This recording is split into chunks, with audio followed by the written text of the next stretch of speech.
ಪೂಜಾ ಅಡುಗೆ ಮನೆಗೆ ಸ್ವಾಗತ. ಮಕ್ಕಳಿಗೆ ಚಪಾತಿ ಮಸಾಲೆ ಚಪಾತಿ ಮಾಡೋದು ಹೇಳ್ಕೊಡಂತೀನಿ.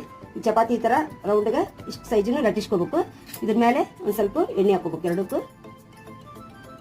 ಇದು ಮಸಾಲೆ ಅಂದರೆ ಶೇಂಗಾ ಚಟ್ನಿ ಪುಡಿ. ಇದನ್ನ ಹಾಕಿ ಈ ಥರ ರೌಂಡ್ ಮಾಡ್ಕೋಬೇಕು.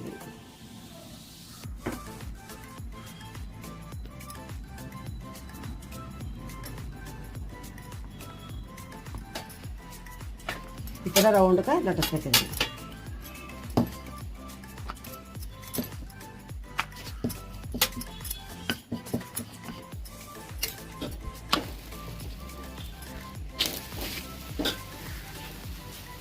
ಈ ಥರ ಮಾಡಬೇಕು. ಹುಡುಗರಿಗೆ ಒಂದ್ಸಲ ಪಲ್ಯ ಮಾಡಲಾರ್ದಾಗ ಈ ಥರ ಮಾಡಿ ಸ್ವಲ್ಪ ತುಪ್ಪ ಹಾಕಿ ಕಳಿಸ್ಬಿಡೋದು ನೋಡಿ.